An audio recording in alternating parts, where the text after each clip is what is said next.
بسم اللہ الرحمن الرحیم۔ آپ دیکھ رہے ہیں تعلق پسار اور میں آپ کا ہوسٹ نوید احمد شاہ آپ کے لیے اچھی سٹوریز اور واقعات لے کر حاضر ہوتا رہتا ہوں۔ آج بھی میں آپ کے ساتھ ایک بہت ہی اہم ٹاپک لے کر حاضر ہوا ہوں، اس کا نام ہے حج۔ ہم آج حج کی اہمیت، اس کی شرائط اور اس کے احکام کے بارے میں بات کریں گے، اور دوسری بات یہ بھی کریں گے کہ حج اتنا مشکل کیوں ہے۔ اسے اگر بائی روڈ کر دیا جائے، اسلامی حکومتیں چاہیں اسے بائی روڈ کر دیں تو یہ بہت آسان اور ہمارے لیے، عوام کے لیے سستا ہو جائے گا۔ تو آئیے شروع کرتے ہیں۔ مسلمان ہر سال اسلامی مہینے ذی الحجہ کی 8 سے 12 تاریخ کو سعودی عرب کے شہر مکہ مکرمہ کی زیارت کے لیے حاضر ہو کر وہاں جو مخصوص عبادتیں انجام دیتے ہیں، اس مجموعہ عبادت کو اسلامی اصطلاح میں حج اور ان انجام دے جانے والی عبادت کو مناسک حج کہتے ہیں۔ دین اسلام میں حج ہر صاحب استطاعت بالغ مسلمان پر زندگی بھر میں ایک مرتبہ فرض ہے۔ مناسک حج کی ابتدا ہر سال کی جاتی ہے، جیسا کہ قرآن مقدس میں ہے۔ حج اسلام کے 5 ارکان میں سے سب سے آخری رکن ہے۔ 8 ذی الحجہ سے شروع ہوتا ہے۔ حاجی متعین میقات حج سے احرام باندھ کر کعبے کی زیارت کے لیے روانہ ہوتے ہیں۔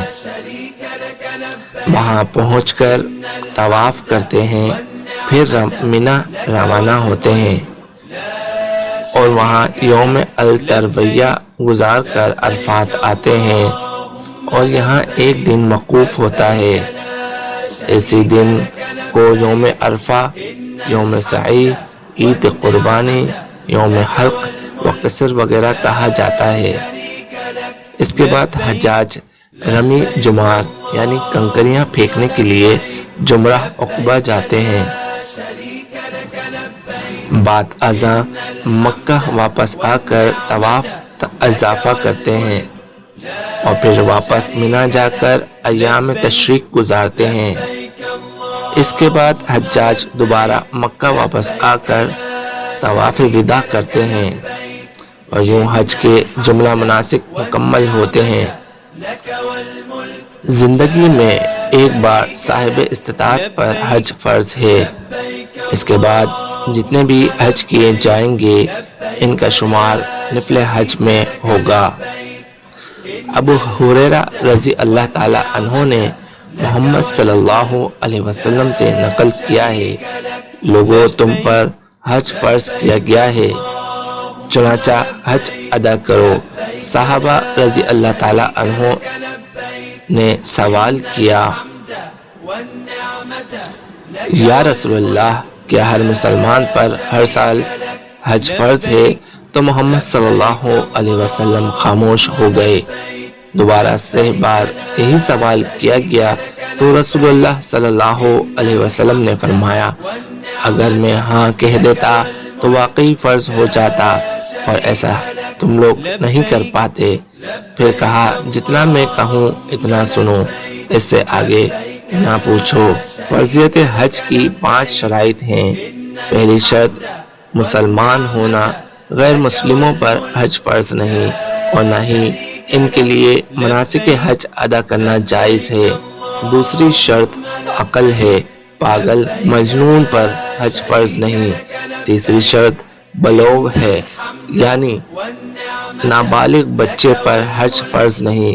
چوتھی شرط آزادی ہے، غلام و باندی پر حج فرض نہیں۔ پانچویں شرط استطاعت ہے۔ استطاعت کا مفہوم یہ ہے کہ حج محض ان افراد پر فرض ہے جو کہ جسمانی اور مالی استطاعت رکھتے ہوں۔ عورت ہے تو شرعی محرم بھی لازم ہے۔ حج کی فضیلت و اہمیت۔ حج کی فضیلت میں سے سب سے پہلے اسے اسلام کے 5 ستون و ارکان میں سے ایک قرار دینا ہے۔ نیز محمد صلی اللہ علیہ وسلم سے حج کی فضیلت و اہمیت پر بہت سی احادیث مروی ہیں جن میں مناسک حج ادا کرنے کے فضائل اور حاجی کو ملنے والے ثواب و انعام کا ذکر کیا گیا ہے۔ بخاری شریف میں ابو ہریرہ رضی اللہ تعالیٰ عنہ سے روایت ہے کہ رسول اللہ صلی اللہ علیہ وسلم سے دریافت کیا گیا کون سا عمل سب سے افضل ہے؟ تو کہا اللہ اور اس کے رسول پر ایمان لانا۔ پھر دریافت کیا گیا کہ اس کے بعد کون سا عمل افضل ہے؟ تو کہا اللہ کی راہ میں جہاد کرنا۔ پھر دریافت کیا گیا اس کے بعد کون سا عمل افضل ہے؟ تو کہا مقبول حج۔ اسی طرح دوسری کتابوں میں بھی ابو ہریرہ رضی اللہ تعالیٰ عنہ سے روایت ہے محمد صلی اللہ علیہ وسلم نے فرمایا جس نے حج کیا اور فسق اور فحش کلام سے بچا تو وہ ایسا ہے جیسے ماں کے پیٹ سے پیدا ہوا ہو۔ صحیح مسلم میں ابن خزیمہ اور عمرو بن العاص سے روایت ہے کہ محمد صلی اللہ علیہ وسلم نے فرمایا حج ان گناہوں کو دفع کر دیتا ہے جو اس سے قبل ہو چکے۔ اسی طرح ایک اور روایت ہے محمد صلی اللہ علیہ وسلم نے فرمایا عمرہ کرنا دوسرے عمرے تک گناہوں کا کفارہ بن جاتا ہے اور مقبول حج کا بدلہ سوائے جنت کے کچھ نہیں۔ اسی طرح ایک اور حدیث میں ابو ہریرہ رضی اللہ تعالیٰ عنہ سے روایت ہے محمد صلی اللہ علیہ وسلم نے فرمایا بوڑھوں، کمزوروں اور عورتوں کا جہاد حج اور عمرہ ہے۔ حج کی شرائط۔ حج فرض ہونے کی 8 شرطیں ہیں جن میں جب تک وہ نہ پائی جائیں حج فرض نہیں ہوتا۔ اسلام۔ حج صرف مسلمان ہی کر سکتا ہے۔ اگر استطاعت تھی مگر مسلمان نے حج نہ کیا اور فقیر ہو گیا تب بھی اس پر حج کا فرض باقی رہے گا۔ دارالحرب۔ اگر دارالحرب میں ہو اور باقی شرائط پوری ہوں اور اسے اس بات کا علم ہو کہ حج اسلام میں ایک فرض ہے تو اس پر تب ہی حج فرض ہوگا۔ اگر اس تک اسلام کی یہ تعلیم نہ پہنچ سکی تو حج فرض نہیں۔ بلوغت۔ حج صرف بالغ پر فرض ہوتا ہے۔ نابالغ اگر صاحب مال ہے تب بھی بالغ ہونے تک حج فرض نہیں ہوگا۔ اگر بلوغت سے قبل حج کر بھی لیا تو اس کا حج صحیح ہے مگر یہ نفلی حج گنا جائے گا، یعنی بالغ ہونے کے بعد اسے فرض حج ادا کرنا ہوگا۔ عقل۔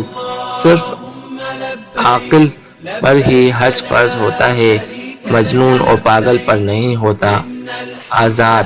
غلام یا باندھی پر حج فرض نہیں اور اگر وہ حج کرے تو اسے نفلی حج گنا جائے گا اگر مالک نے آزاد کر دیا۔ اب اگر اس کے پاس حج کی جملہ شرائط پائے جائیں تو اس پر حج فرض ہو جائے گا کیونکہ اب وہ آزاد ہے۔ مالی استطاعت۔ ذاتی طور پر اتنا مالدار ہو کہ آنے اور جانے کے اخراجات پورے کر سکے اور یہ مال اس کی عام ضرورت سے زائد ہو۔ بدنی استطاعت۔ بدن سلامت ہو، نابینا، اپاہج، فالج زدہ یا ایسا بوڑھا نہ ہو جو چل نہ سکتا ہو۔